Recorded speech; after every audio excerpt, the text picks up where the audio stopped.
তো হ্যালো বন্ধুরা, সবাই কেমন আছেন? আশা করি সবাই ভালো আছেন। আলহামদুলিল্লাহ, আপনাদের দোয়ায় আমিও ভালো আছি। তো আমি আবারও বের হয়ে গেলাম। আসলে আমি সব সময় আর কি কাজ ছাড়া কোথাও বের হই না। আজকে একটু কাজ ছিল, তো এই জন্যই বের হয়ে গেলাম। তো আমার গন্তব্য হচ্ছে হজরত শাহজালাল আন্তর্জাতিক বিমানবন্দর। বহুদিন পরে আবারও এই রাস্তায় চলে আসলাম। এই রাস্তায় তেমন একটা আমার আসা হয় না।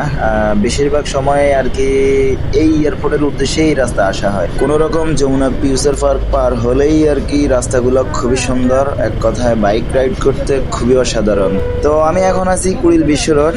এই জায়গায় আপনি আসলে আপনার কিছুক্ষণের জন্য হলেও মনে হবে যে আপনি কোনো একটা ইউরোপ কান্ট্রিতে আছেন, কারণ এই জায়গায় এতটাই সুন্দর, চতুর্দিক থেকে ফ্লাইওভারে ঘেরা। আর কি কোন ফ্লাইওভার কোন দিকে নামছে আর কি আপনার বোঝাই মুশকিল হয়ে যাবে। আর যদি আপনি নতুন হয়ে থাকেন এই রাস্তাগুলোতে, তাহলে আপনি আপনার গন্তব্য পৌঁছাতে পারবেন না অন্য কারো সাহায্য ছাড়া। আপনার অন্য কারো সাহায্য নিতেই হবে। তো আমার ক্যামেরাতে এই ভিডিওগুলো কতটুকু সৌন্দর্য ধরা পড়তেছে আমি জানি না, তবে এই জায়গাগুলো ড্রোন ভিডিওগুলো সেই সুন্দর হয়। ও যখন উপর থেকে ভিডিওগুলো নেওয়া হয় আর কি মনে হবে যে আপনার কোনো একটা ইউরোপ কান্ট্রি, এটা যে বাংলাদেশ, আপনার মনেই হবে না যে এটা একটা বাংলাদেশ। তো এই হচ্ছে অবস্থা। তো এখন আমি যেই বিষয়ে কথা বলবো সেটা হচ্ছে বাস্তব। তো বাস্তবটা হচ্ছে এইটা, বিগত সরকারের আমলে আমাদের দেশে অনেক বড় বড় উন্নয়ন কাজগুলো হয়েছে।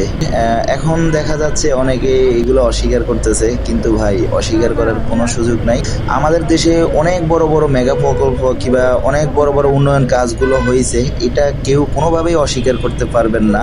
যখনই আমরা এই ধরনের মেগা প্রকল্প কিংবা এই ধরনের উন্নয়নশীল জায়গাগুলো যাই আর কি, আমরা যখনই দেখতে পাই তখনই আমাদের বলতে খুব ইচ্ছা করে যে না, আমাদের দেশও বাহিরের কান্ট্রিগুলো থেকে, উন্নয়ন কান্ট্রিগুলো থেকে কোনো অংশে কম না। তো আমাদের দেশেও অনেক পরিমাণ উন্নয়ন হয়েছে এবং কি উন্নয়ন হবে ইনশাল্লাহ। তো যাই হোক, কেউ কিছু মনে করবেন না, আমি আসলে কখনো রাজনীতিক নিয়ে কোনো কথাবার্তা বলি না কিংবা বলার চেষ্টাও করি না।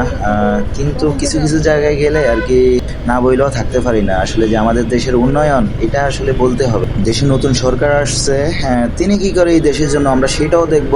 দোয়া করি যেন আমাদের এই দেশ এই সরকারের হাত ধরে আরো অনেক দূরে গিয়ে যায়। তো বন্ধুরা, ফাইনালি প্রায় আমি আমার গন্তব্যের কাছাকাছি চলে আসছি। সবাই ভালো থাকবেন, সুস্থ থাকবেন। আল্লাহ হাফেজ।